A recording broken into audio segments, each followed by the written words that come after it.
My name is Evan, and I am here with the Coach's Take. Today's guest is a coach and a mentor of mine. What I would say is there's some coaches who are they all about the X's and O's, and there's some coaches who can lead a fiery speech before a game. But there's some coaches who have led teams when the stakes are the highest. When the Colonel came into my life, I didn't need just a coach. What I needed was a commander. And Jeff, the Colonel Wilkinson, was my coach. He's a decorated Marine. So that means he hasn't just led teams in the field of battle, but he's led teams in life and beyond that. He's also led boardrooms and been a leader of a business. He's been a coach. He's my coach in my life. And he's also was an amazing football player in his day. And I have Coach here because he was a mentor of mine. He shaped a lot of the things that we talk about today. One of the mantras that I literally have borrowed from his playbook is the mantra, keep attacking. And so I have a special guest here on the Coach's Take, Mr. the Colonel, Jeff Wilkinson. Coach, how you doing today? I'm doing great, Triggs, and I hope everybody understands. I don't call you Evan, I just call you Triggs or young man or whatever comes to mind at the point. Well, I remember the first time we met, they were like, "Go, you're gonna play for the Colonel." And at the time, I'm like everybody else. I was trying to go to the NFL. I was playing as much football as possible, and I joined the Indianapolis Tornadoes, which was in Carmel. And so I showed up, and they were like, "You play defensive line. You're over there. You're with the Colonel." And so I'm like, "The Colonel," and literally, the Colonel. And it wasn't like we were doing drills. It was like he was the drill sergeant. Kind of like Paris Island boot camp. That's absolutely, yeah. And it was hot and muggy, and that was day one for us. And we've been the relationship that we've had has been for me so enriching. Just being able to learn from you, seeing you in action, and this is after you had retired from the military, but knowing your background in regards to actually being in battle. And then when I see people who are outside of football, people who are outside of our network, embracing you as the decorated leader that you are, that was affirmation in regards to everything that I've seen, that affirmation, how people embraced you for me.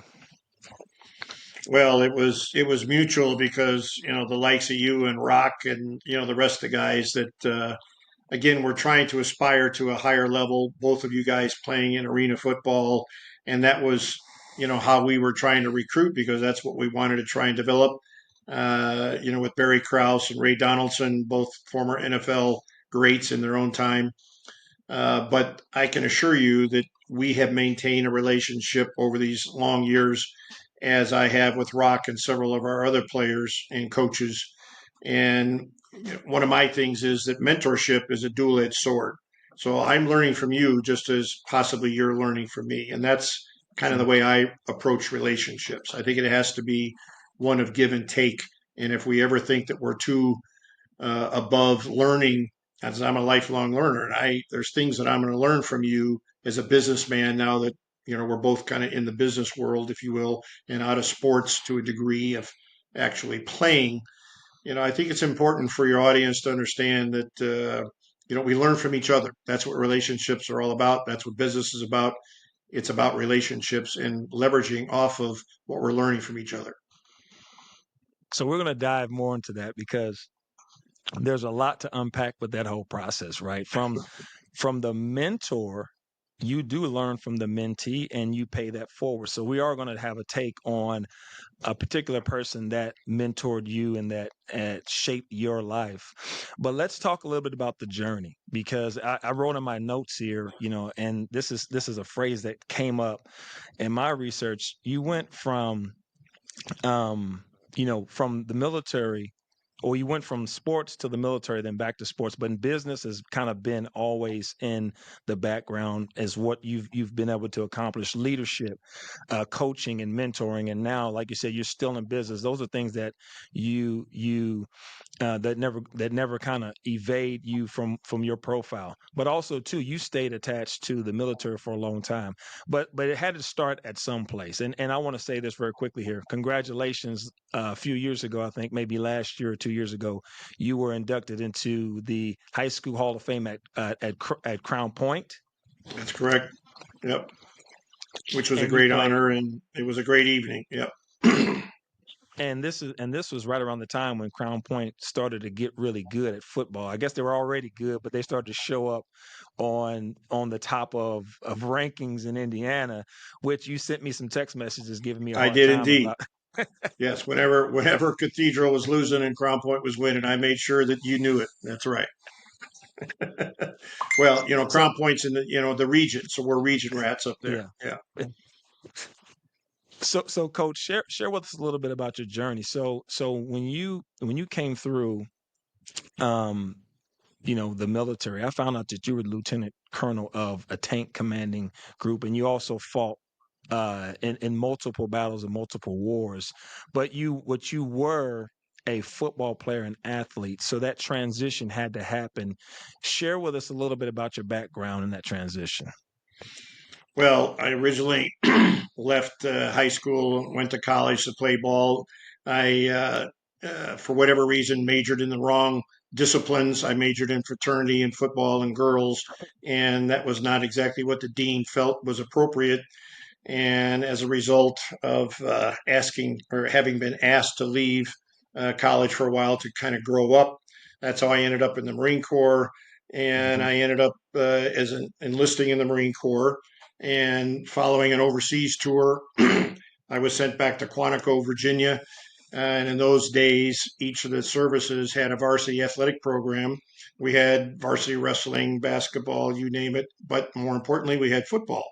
And the Quantico Marine football team, I was in the last year of its history, and the intent was to, number one, provide a venue to compete at the college level because we were used as a recruiting tool, as well as given an opportunity to continue our playing days, if you will, compete with the military cup against the Army, the Air Force, and the Navy. So when we would go out on the road, we would fly out to, for example, Miami of Ohio, and we would go in on a Wednesday. We'd help the recruiters for a couple, 2 or 3 days. We'd play our game on Saturday, and we'd fly back to Yep. Quantico. And then we Yep. all had military jobs we were doing. The majority of the players were officers. There were, I think, 4 or 5 of us that were enlisted guys. Bobby Joe Easter comes to mind that played at Middle Tennessee. And Hmm. so when that ended, and I decided that, okay, I need to go back to school. I need to finish my degree. I had gotten married, and that was the progress or the progression, if you will. I went back to college, and I played for my original linebacker coach that happened to be then a head coach back in Kentucky, Dr. Harry Sweeney. Hmm. And, really the rest is history because of Dr. Sweeney in so many different ways. One, as my coach and mentor. He had also been a Marine officer in between the World War II and Korea. And he felt very strongly that I should be re-looking at going back into the Marine Corps as an officer. He saw something in me that I don't think I saw in myself, and that was kind of the leadership capability to be developed. And he was really the first person, along with my first platoon sergeant as an enlisted Marine, that kind of guided me forward from a leadership perspective. That's it. And there when someone believes in you, that's the one thing that sometimes we don't see in ourselves until someone else sees it. Like we know inside we have the capability and the tools. And then we actually have this belief, but it becomes affirmed when someone else actually says the thing that we've been thinking ourselves.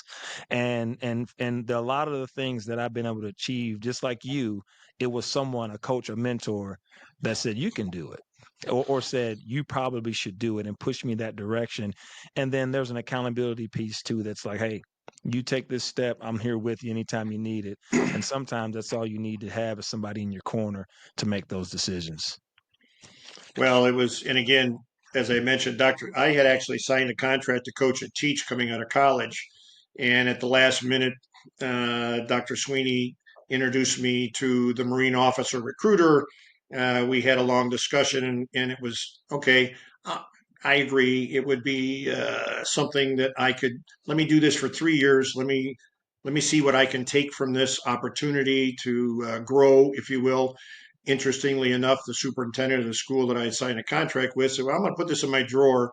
It's going to be available for you when you finish your 3 year tour. Well, needless to say, 3 years turned into be 30 years, and here I am today.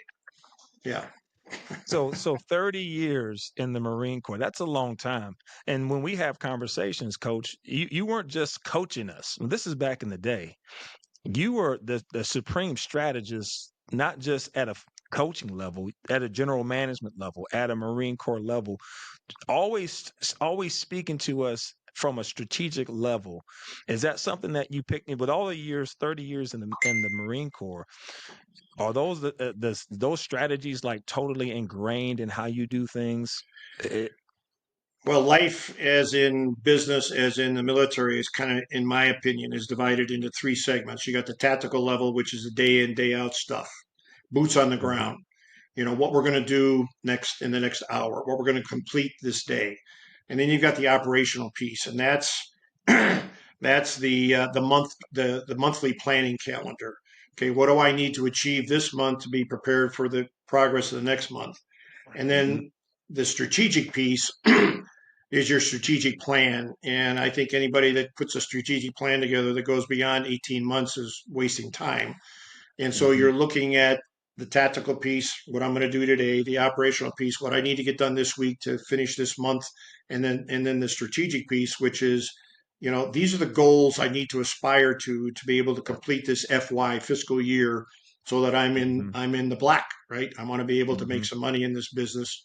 And these are the steps I need to take on a daily basis, on a monthly basis, and quarterly, or yearly in the FY fiscal year. So yeah, mhm, that piece was ingrained in me through the Marine Corps, and then yeah, in transitioning out of the Marine Corps, interestingly enough, I got a master's degree in mhm, Indianapolis, an MBA in management, yep, and several of the concepts that I learned over the years that I applied on a daily basis, on a monthly basis, strategic basis in the military. Wow. When the professor was talking about that, yeah, that makes sense. That's kind of what I've been yep, doing for the last 30 yep, years or the yep, last yep, whatever. Interestingly enough, you asked me to talk about the OODA loop, which is Colonel mhm, John Boyd introduced observe, orient, decide, and act, which is the decision making process used in the yep, military. yep, Interestingly enough, that was also introduced into my MBA program that I mhm, took there in Indianapolis. And when the yep, professor said, has anybody heard of John Boyd? And I kind of raised my yep, hand. And, well, Jeff, I would have expected you because, you're a military yep, guy. Why don't you share? yep, And so, yeah, a yep. very moving moment, quite frankly, for me. Well, that's the thing. I learned that as an executive in a boardroom, having discussion about what just happened. What's the OODA lip? You go through that process, and then from that standpoint, though, you said your master's program, you were already ahead of the game based on your experience in the the military. Leading men, leading teams in business, just what's your leadership style like? Not now I knew you as a colonel. We knew to obey the commands of the we had that relationship. If the colonel says go, we got to go. And we weren't just talking football. We were talking about setting things up for game day. We were talking about getting on the road on time. But when you're in business, you know, there is a style that you have that is crafted in the military, but also to kind of put on play or display in business. Share a little bit about your leadership style.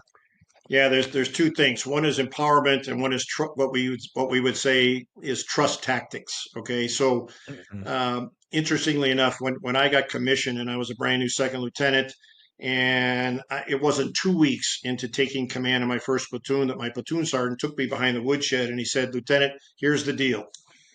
Your job is in that office. My job is down here in the tank park running things. mhm, You need to trust me that I'm going to do what the plan is for the day, what the plan is for the week, this, that, and other." That's mhm, the trust tactics piece.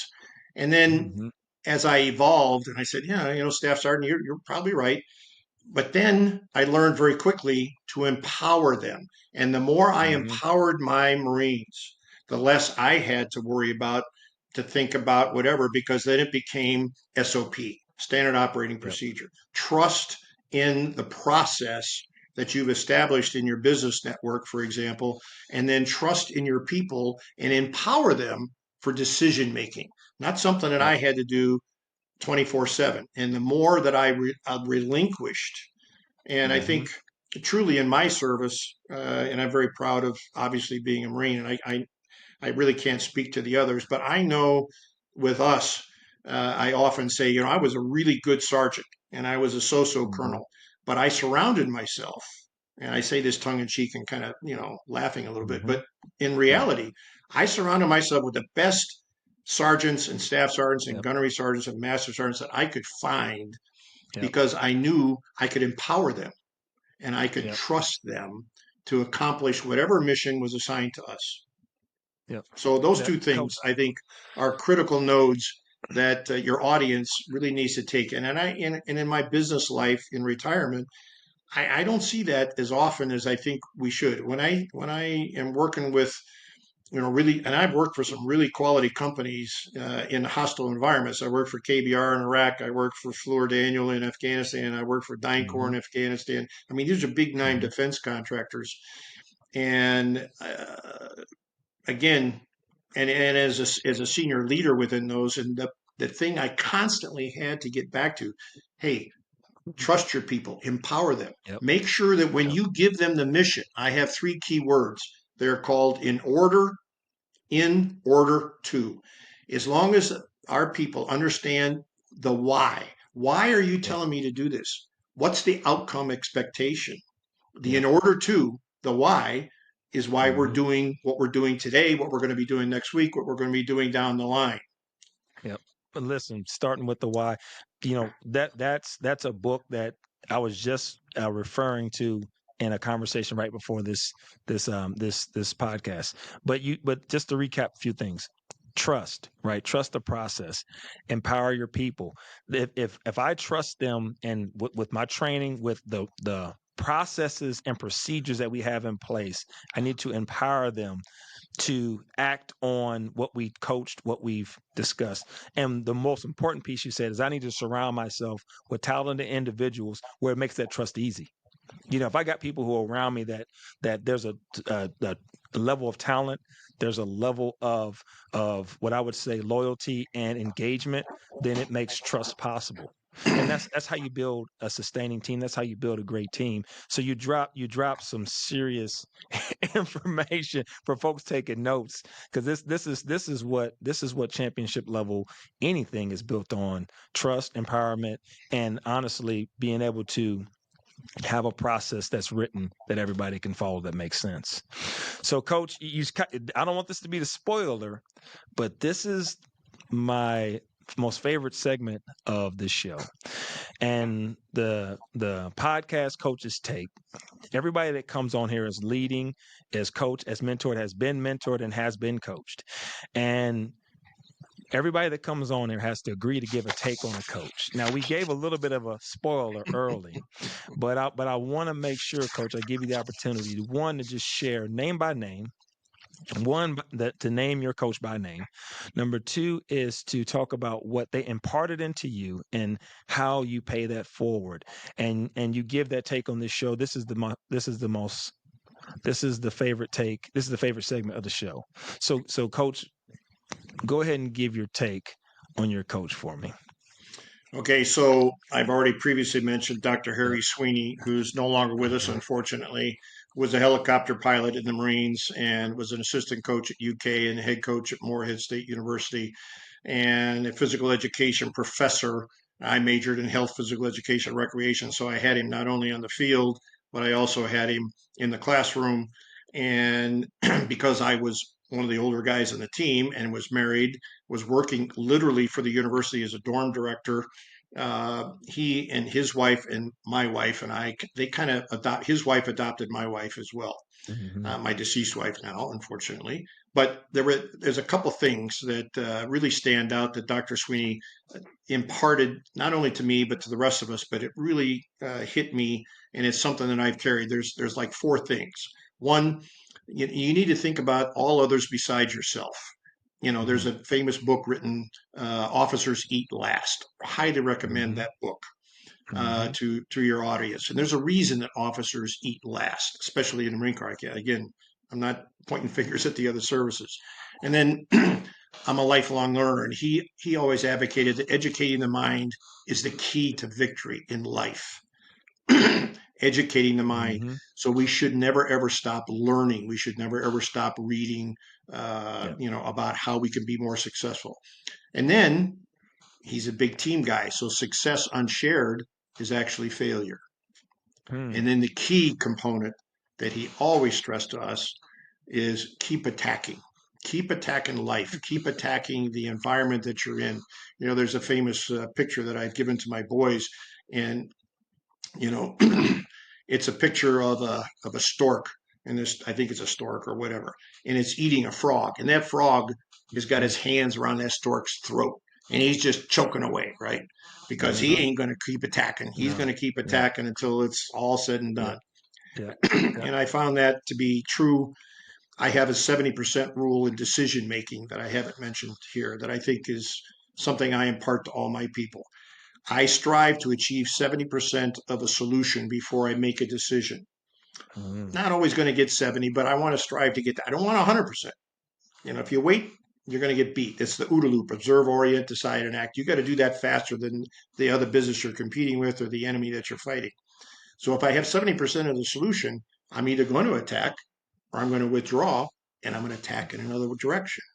But Yeah. when I say Yeah. withdraw, that doesn't mean I'm Uh-uh. surrendering here. It just Right. means Right. I better have a plan that when I run up against the wall, what's my bump plan? How am I going to keep moving forward in my business decision making cycle or combat situation, whatever. But let's talk about Yep. the reality of today, Yeah. which is business, right? Yep. Yep. You got to outmaneuver the bad guy or the your competition. That's where the The OODA bad loop guy. comes into The bad play. guy. Yeah, because they're out there doing the same thing you are. You just got to Yep. move faster than they do, Yep. and you can't Yep. give up. Yep. Coach, I So love those that. things are And what I'm Dr. Sweeney shared. Dr. Sweeney, I'm going to share just kind of what I took away just to kind of make sure that is embedded. One is officers eat last, right? It's that servant leadership. Number two is, you have to feed the brain. Can we talk about continuous improving, reading books? I think you mentioned maybe three books, so we've talked about at least three books in here, and I'll make sure to share those. And you can't do this alone. It's shared success. We're talking about teamwork. We're talking about building organizations, leading teams.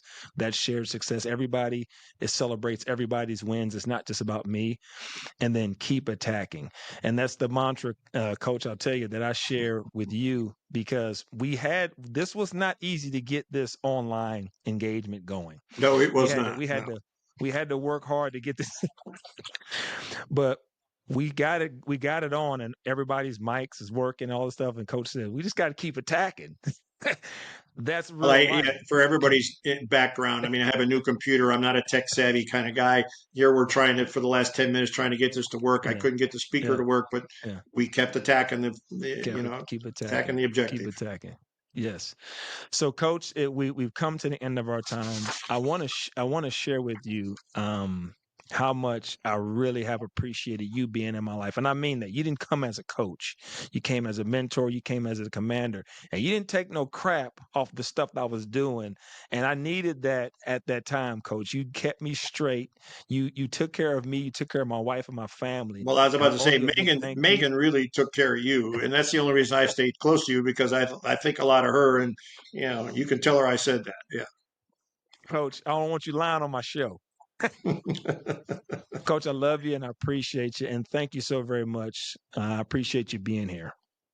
Absolutely, it was my pleasure, and I wish you continued great success in your endeavors as you branch out into new and exciting things. Just as I got bored when I came back from Guam in this last little trip last year, and as a result, at my age, I started my own business really for the first time, and I'm integrating Scott into that business. Service Hmm. disabled, veteran owned small business. Anybody out there needs me, I'm available. And Yes. but that's it. You got to keep attacking life. Coach, that's what's keeping you young. Hey, this is Evan and the Colonel signing off on Coach's Take. Thank you again for listening. Hoorah.